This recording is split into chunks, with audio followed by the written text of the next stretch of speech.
ಹರೇ ಕೃಷ್ಣ. ಎಲ್ಲ ಕೇಳುಗರಿಗೂ ಶ್ರೀಮದ್ ಭಾಗವತದ ಅಧ್ಯಯನಕ್ಕೆ ಸ್ವಾಗತ.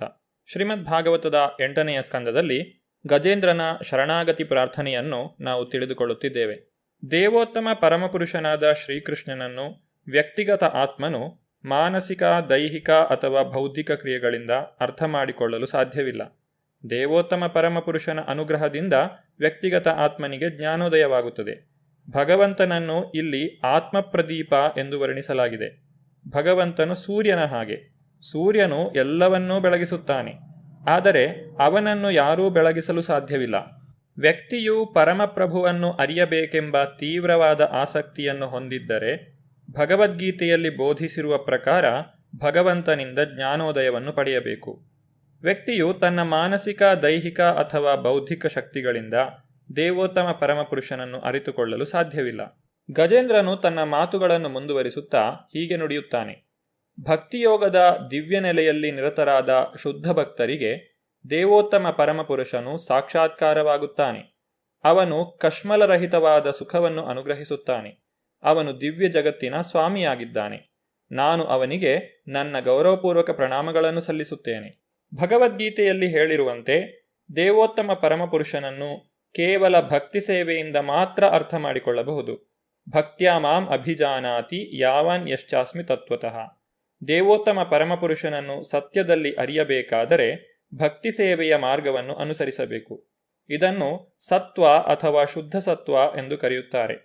ಲೌಕಿಕ ಪ್ರಪಂಚದಲ್ಲಿ ಶುದ್ಧ ಬ್ರಾಹ್ಮಣನ ಲಕ್ಷಣವಾದ ಸಾತ್ವಿಕ ಕ್ರಿಯೆಗಳನ್ನು ಶ್ಲಾಘಿಸಲಾಗುತ್ತದೆ. ಆದರೆ ಭಕ್ತಿ ಸೇವೆಯ ಕ್ರಿಯೆಗಳು ಶುದ್ಧ ಸತ್ವವಾಗಿವೆ, ಅಂದರೆ ಅವು ದಿವ್ಯ ವೇದಿಕೆಯಲ್ಲಿರುತ್ತವೆ. ಕೇವಲ ಭಕ್ತಿ ಸೇವೆಯಿಂದ ಮಾತ್ರ ಪರಮಪ್ರಭುವನ್ನು ಅರಿತುಕೊಳ್ಳಲು ಸಾಧ್ಯ. ಭಕ್ತಿ ಸೇವೆಯನ್ನು ನೈಷ್ಕರ್ಮ್ಯ ಎಂದು ಕರೆಯುತ್ತಾರೆ. ಕೇವಲ ಲೌಕಿಕ ಕ್ರಿಯೆಗಳನ್ನು ನಿರಾಕರಿಸುವುದಷ್ಟೇ ಸಾಲದು. ನೈಷ್ಕರ್ಮ್ಯಮಪಿ ಅಚ್ಯುತ ಭಾವವರ್ಜಿತಂ. ವ್ಯಕ್ತಿಯು ಕೃಷ್ಣ ಪ್ರಜ್ಞೆಗೆ ಅನುಸಾರವಾಗಿ ಕಾರ್ಯನಿರತನಾಗದೇ ಇದ್ದರೆ ಲೌಕಿಕ ಕ್ರಿಯೆಗಳನ್ನು ವರ್ಜಿಸುವುದು ಸಾಧ್ಯವಾಗಲಾರದು. ಲೌಕಿಕ ಕ್ರಿಯೆಯಿಂದ ಬಿಡುಗಡೆಯಾದ ನೈಷ್ಕರ್ಮ್ಯವನ್ನು ಸಾಧಿಸುವ ಆಸೆಯಿಂದ ಅನೇಕ ಉನ್ನತ ಸನ್ಯಾಸಿಗಳು ತಮ್ಮ ಕಾರ್ಯಗಳನ್ನು ನಿಲ್ಲಿಸಿದರು. ಆದರೆ ಅವರು ವಿಫಲರಾಗಿ ಮತ್ತೆ ಪ್ರಾಪಂಚಿಕರಾಗಿ ವ್ಯವಹರಿಸಲು ಲೌಕಿಕ ವೇದಿಕೆಗೆ ಹಿಂದಿರುಗಿದರು. ಆದರೆ ಒಮ್ಮೆ ವ್ಯಕ್ತಿಯು ಭಕ್ತಿಯೋಗದ ಕ್ರಿಯೆಗಳಲ್ಲಿ ತೊಡಗಿದರೆ ಪತನ ಹೊಂದುವುದಿಲ್ಲ. ನಮ್ಮ ಕೃಷ್ಣ ಪ್ರಜ್ಞಾ ಆಂದೋಲನವು ಪ್ರತಿಯೊಬ್ಬನನ್ನು ಸದಾ ಆಧ್ಯಾತ್ಮಿಕ ಕ್ರಿಯೆಯಲ್ಲಿ ತೊಡಗಿಸುವ ಒಂದು ಪ್ರಯತ್ನ. ವ್ಯಕ್ತಿಯು ಲೌಕಿಕ ಕ್ರಿಯೆಗಳಿಗೆ ಅತೀತನಾಗುತ್ತಾನೆ. ಭಕ್ತಿ ಮಾರ್ಗದ ಆಧ್ಯಾತ್ಮಿಕ ಕ್ರಿಯೆಗಳು ಶ್ರವಣಂ, ಕೀರ್ತನಂ, ವಿಷ್ಣು ಸ್ಮರಣಂ, ಪಾದಸೇವನಂ ಇವುಗಳು ವ್ಯಕ್ತಿಯನ್ನು ದೇವೋತ್ತಮ ಪರಮಪುರುಷನನ್ನು ಅರಿಯುವತ್ತ ಒಯ್ಯುತ್ತವೆ. ಇಲ್ಲಿ ಹೇಳಿರುವಂತೆ ಸತ್ವೇನ ಪ್ರತಿಲಭ್ಯಾಯ ನೈಷ್ಕರ್ಮ್ಯೇಣ ವಿಪಶ್ಚಿತ ಎಂದರೆ ಭಕ್ತಿಯೋಗದ ದಿವ್ಯ ಅಸ್ತಿತ್ವದಲ್ಲಿ ವರ್ತಿಸುವ ಪರಿಶುದ್ಧ ಭಕ್ತರು ದೇವೋತ್ತಮ ಪರಮಪುರುಷನನ್ನು ಸಾಕ್ಷಾತ್ಕಾರ ಮಾಡಿಕೊಳ್ಳುತ್ತಾರೆ. ಗೋಪಾಲತಾಪನಿ ಉಪನಿಷತ್ತು ಹೀಗೆ ಹೇಳುತ್ತದೆ. ವ್ಯಕ್ತಿಯು ಕೃಷ್ಣ ಪ್ರಜ್ಞೆಯ ಕಾರ್ಯಗಳಲ್ಲಿ ಸಂಪೂರ್ಣವಾಗಿ ಮಗ್ನನಾದಾಗ ಇಹದಲ್ಲಾಗಲಿ ಅಥವಾ ಊರ್ಧ್ವ ಗ್ರಹವ್ಯೂಹಗಳಲ್ಲಾಗಲಿ, ಈ ಜನ್ಮದಲ್ಲಾಗಲಿ ಅಥವಾ ಮುಂದಿನ ಜನ್ಮದಲ್ಲಾಗಲಿ ಭೋಗಿಸಬೇಕೆಂಬ ಲೌಕಿಕ ಕಾಮನೆಗಳಿಲ್ಲದೆ ನೈಷ್ಕರ್ಮ್ಯದಲ್ಲಿ ಕಾರ್ಯ ಮಾಡುತ್ತಾನೆ. ಅನ್ಯಾಭಿಲಾಷಿತ ಶೂನ್ಯಂ. ವ್ಯಕ್ತಿಯು ಎಲ್ಲ ಕಲ್ಮಶಗಳಿಂದ ಮುಕ್ತನಾಗಿ ಗುರುವಿನ ನಿರ್ದೇಶನದಲ್ಲಿ ಭಕ್ತಿ ಸೇವೆಯಲ್ಲಿ ಕಾರ್ಯ ಮಾಡಿದಾಗ ನೈಷ್ಕರ್ಮ್ಯದ ವೇದಿಕೆಯಲ್ಲಿ ಇರುತ್ತಾನೆ. ಅಂತಹ ದಿವ್ಯ ಭಕ್ತಿ ಸೇವೆಯಿಂದ ಭಗವಂತನಿಗೆ ಸೇವೆ ಸಲ್ಲುತ್ತದೆ. ನಾನು ಅವನಿಗೆ ಗೌರವಪೂರ್ವಕ ನಮಸ್ಕಾರಗಳನ್ನು ಸಲ್ಲಿಸುತ್ತೇನೆ. ನಮ ಶಾಂತಾಯ ಘೋರಾಯ ಮೂಢಾಯ ಗುಣಧರ್ಮಿಣೇ ನಿರ್ವಿಶೇಷಾಯ ಸಾಮ್ಯಾಯ ನಮೋ ಜ್ಞಾನಘನಾಯ ಚ. ಸರ್ವವ್ಯಾಪಕನಾದ ಭಗವಾನ್ ವಾಸುದೇವನಿಗೆ, ಭಗವಂತನ ಉಗ್ರರೂಪವಾದ ಭಗವಾನ್ ನರಸಿಂಹದೇವನಿಗೆ, ಭಗವಂತನ ಪ್ರಾಣಿರೂಪಕ್ಕೆ, ನಿರಾಕಾರವಾದವನ್ನು ಬೋಧಿಸಿದ ಶ್ರೀ ದತ್ತಾತ್ರೇಯನಿಗೆ, ಭಗವಾನ್ ಬುದ್ಧನಿಗೆ ಮತ್ತು ಇತರ ಎಲ್ಲ ಅವತಾರಗಳಿಗೆ ನನ್ನ ಗೌರವಪೂರ್ವಕ ನಮಸ್ಕಾರಗಳನ್ನು ಸಲ್ಲಿಸುತ್ತೇನೆ. ಲೌಕಿಕ ಗುಣಗಳನ್ನು ಹೊಂದಿಲ್ಲದ, ಆದರೆ ಈ ಲೌಕಿಕ ಪ್ರಪಂಚದ ವ್ಯಾಪ್ತಿಯೊಳಗೆ ಸಾತ್ವಿಕ, ರಾಜಸ ಮತ್ತು ತಾಮಸಗಳೆಂಬ ತ್ರಿಗುಣಗಳನ್ನು ಅಂಗೀಕರಿಸುವ ಭಗವಂತನಿಗೆ ನನ್ನ ಗೌರವಪೂರ್ವಕ ನಮಸ್ಕಾರಗಳನ್ನು ಸಲ್ಲಿಸುತ್ತೇನೆ. ನಿರಾಕಾರ ಬ್ರಹ್ಮಜ್ಯೋತಿಗೂ ನನ್ನ ಗೌರವಪೂರ್ವಕ ನಮಸ್ಕಾರಗಳನ್ನು ಸಲ್ಲಿಸುತ್ತೇನೆ. ದೇವೋತ್ತಮ ಪರಮಪುರುಷನಿಗೆ ಲೌಕಿಕ ಆಕಾರವಿಲ್ಲದೇ ಇದ್ದರೂ ಭಕ್ತರನ್ನು ಅನುಗ್ರಹಿಸಲು ಹಾಗೂ ಅಸುರರನ್ನು ಸಂಹಾರ ಮಾಡಲು ಅನೇಕ ರೂಪಗಳನ್ನು ತಾಳುತ್ತಾನೆ ಎಂದು ಈ ಹಿಂದೆಯೇ ನಾವು ತಿಳಿದಿದ್ದೇವೆ. ದೇವೋತ್ತಮ ಪರಮಪುರುಷನಿಗೆ ನದಿಯ ಅಲೆಗಳಂತೆ ಅಸಂಖ್ಯಾತ ಅವತಾರಗಳು ಇವೆ ಎಂದು ಶ್ರೀಮದ್ ಭಾಗವತದಲ್ಲಿ ಹೇಳಲಾಗಿದೆ. ನದಿಯ ಅಲೆಗಳು ನಿರಂತರವಾಗಿ ಉರುಳುತ್ತವೆ. ಎಷ್ಟು ಅಲೆಗಳಿವೆಯೆಂದು ಯಾರಿಂದಲೂ ಎಣಿಸಲು ಸಾಧ್ಯವಿಲ್ಲ. ಹಾಗೆಯೇ ಕಾಲ, ಸ್ಥಳ ಮತ್ತು ವ್ಯಕ್ತಿಯ ಅಗತ್ಯಗಳಿಗೆ ಅನುಗುಣವಾಗಿ ಭಗವಂತನ ವಿವಿಧ ಅವತಾರಗಳು ಹೇಗೆ ಕಾಣಿಸಿಕೊಳ್ಳುತ್ತವೆ ಎಂದು ಯಾರೂ ಲೆಕ್ಕ ಹಾಕಲು ಸಾಧ್ಯವಿಲ್ಲ. ಭಗವಂತನು ನಿರಂತರವಾಗಿ ಕಾಣಿಸಿಕೊಳ್ಳುತ್ತಿರುತ್ತಾನೆ. ಭಗವದ್ಗೀತೆಯಲ್ಲಿ ಶ್ರೀಕೃಷ್ಣನು ಹೇಳಿರುವಂತೆ, ಯದಾ ಯದಾ ಹಿ ಧರ್ಮಸ್ಯ ಗ್ಲಾನಿರ್ಭವತಿ ಭಾರತ ಅಭ್ಯುತ್ಥಾನಮಧರ್ಮಸ್ಯ ತದಾತ್ಮಾನಂ ಸೃಜಾಮ್ಯಹಂ. ಹೇ ಭರತವಂಶಜನೇ, ಯಾವಾಗ ಎಲ್ಲಿ ಧರ್ಮಗ್ಲಾನಿಯುಂಟಾಗುತ್ತದೆಯೋ, ಅಧರ್ಮದ ಮೇಲುಗೈಯಾಗುತ್ತದೆಯೋ, ಆ ಕಾಲದಲ್ಲಿ ನಾನು ಸ್ವತಃ ಅವತರಿಸುತ್ತೇನೆ. ಲೌಕಿಕ ಪ್ರಪಂಚದಲ್ಲಿ ಕೃಷ್ಣ ಪ್ರಜ್ಞೆಯಿಂದ ಚ್ಯುತಿಯಾಗುವ ಸಂಭವ ಸದಾ ಇರುತ್ತದೆ.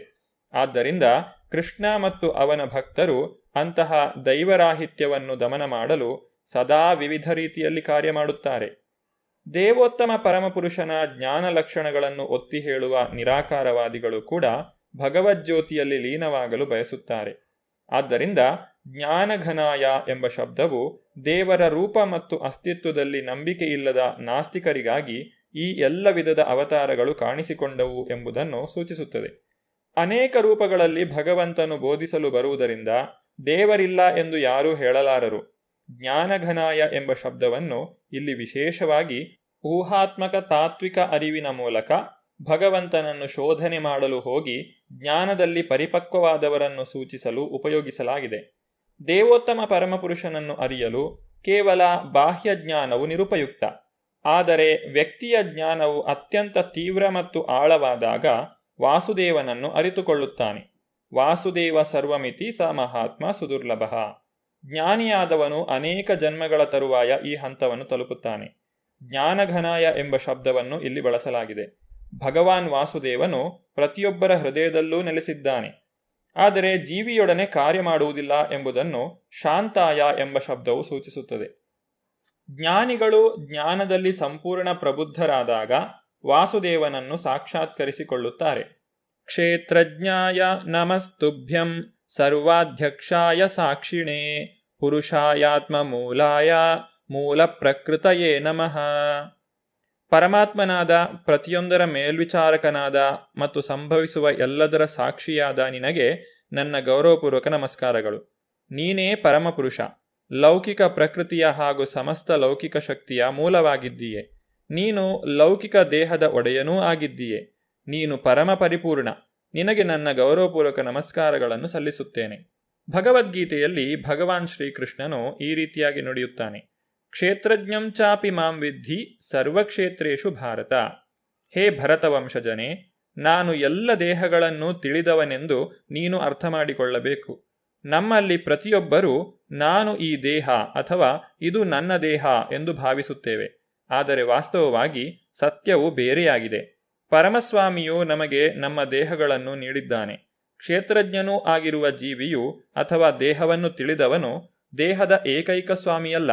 ದೇಹದ ವಾಸ್ತವಿಕ ಸ್ವಾಮಿಯು ಪರಮಕ್ಷೇತ್ರಜ್ಞನಾದ ದೇವೋತ್ತಮ ಪರಮಪುರುಷ. ಉದಾಹರಣೆಗೆ, ನಾವೊಂದು ಮನೆಯನ್ನು ಬಾಡಿಗೆಗೆ ತೆಗೆದುಕೊಂಡು ಅದರಲ್ಲಿ ವಾಸ ಮಾಡಬಹುದು. ಆದರೆ ಮನೆಯ ಒಡೆಯನೇ ಅದರ ನಿಜವಾದ ಸ್ವಾಮಿ. ಅದೇ ಪ್ರಕಾರವಾಗಿ ಈ ಲೌಕಿಕ ಪ್ರಪಂಚವನ್ನು ಅನುಭವಿಸಲು ಒಂದು ನಿರ್ದಿಷ್ಟ ದೇಹವನ್ನು ನಮಗೆ ನೀಡಬಹುದು. ಆದರೆ ಆ ದೇಹದ ವಾಸ್ತವಿಕ ಒಡೆಯನು ದೇವೋತ್ತಮ ಪರಮಪುರುಷನೇ. ಅವನನ್ನು ಸರ್ವಾಧ್ಯಕ್ಷ ಎಂದು ಕರೆಯುತ್ತಾರೆ. ಈ ಲೌಕಿಕ ಪ್ರಪಂಚದ ಪ್ರತಿಯೊಂದೂ ಅವನ ಮೇಲ್ವಿಚಾರಣೆಯಲ್ಲಿಯೇ ಕಾರ್ಯ ಮಾಡುತ್ತದೆ. ಇದು ಭಗವದ್ಗೀತೆಯಲ್ಲಿ ಖಚಿತಗೊಂಡಿದೆ. ಅಲ್ಲಿ ಭಗವಂತನು ಮಯಾಧ್ಯಕ್ಷೇಣ ಪ್ರಕೃತಿ ಸೂಯತೆ ಸಚರಾಚರಂ ಎಂದು ಹೇಳಿದ್ದಾನೆ. ಅಂದರೆ, ಹೇ ಕುಂತಿಪುತ್ರನೇ, ನನ್ನ ನಿರ್ದೇಶನದಲ್ಲಿ ಕಾರ್ಯ ಮಾಡುವ ಪ್ರಕೃತಿಯು ಸಕಲ ಚರಾಚರ ಜೀವಿಗಳನ್ನು ಉತ್ಪತ್ತಿ ಮಾಡುತ್ತದೆ. ಪ್ರಕೃತಿಯಿಂದ ಜಲಚರಗಳು, ಸಸ್ಯಗಳು, ವೃಕ್ಷಗಳು, ಕೀಟಗಳು, ಪಕ್ಷಿಗಳು, ಪ್ರಾಣಿಗಳು, ಮಾನವರು ಮತ್ತು ದೇವತೆಗಳು ಮುಂತಾದವನ್ನು ಒಳಗೊಂಡ ಅಸಂಖ್ಯಾತ ಜೀವ ವೈವಿಧ್ಯಗಳು ಬರುತ್ತವೆ. ಪ್ರಕೃತಿಯೇ ಮಾತೆ, ದೇವೋತ್ತಮ ಪರಮಪುರುಷನೇ ತಂದೆ. ಅಹಂ ಬೀಜ ಪ್ರದಪಿತಾ. ಪ್ರಕೃತಿಯು ನಮಗೆ ಲೌಕಿಕ ದೇಹಗಳನ್ನು ಕೊಡಬಲ್ಲದು. ಆದರೆ ಚೇತನ ಆತ್ಮರಾಗಿ ನಾವು ದೇವೋತ್ತಮ ಪರಮಪುರುಷನ ವಿಭಿನ್ನಾಂಶಗಳಾಗಿದ್ದೇವೆ. ಭಗವದ್ಗೀತೆಯಲ್ಲಿ ಇದು ದೃಢಪಟ್ಟಿದೆ. ಮಮೈವಾಂಶೋ ಜೀವಲೋಕೆ ಜೀವಭೂತ ಸನಾತನಃ. ಭಗವಂತನ ವಿಭಿನ್ನಾಂಶನಾದ ಜೀವಿಯು ಈ ಲೌಕಿಕ ಪ್ರಪಂಚದ ಉತ್ಪತ್ತಿಯಲ್ಲ. ಈ ಶ್ಲೋಕದಲ್ಲಿ ಭಗವಂತನನ್ನು ಆತ್ಮಮೂಲ ಎಂದು ವರ್ಣಿಸಿದೆ. ಅಂದರೆ ಪ್ರತಿಯೊಂದರ ಮೂಲ ಆಕರ ಎಂದರ್ಥ. ಅವನು ಸಕಲ ಅಸ್ತಿತ್ವಗಳ ಬೀಜ. ಬೀಜಂ ಮಾಂ ಸರ್ವಭೂತಾನಾಂ. ಗಜೇಂದ್ರನ ಶರಣಾಗತಿಯ ಪ್ರಾರ್ಥನೆಯ ಮುಂದುವರಿದ ಭಾಗವನ್ನು ನಾವು ಮುಂದಿನ ಸಂಚಿಕೆಯಲ್ಲಿ ನೋಡೋಣ. ಧನ್ಯವಾದಗಳು. ಹರೇ ಕೃಷ್ಣ.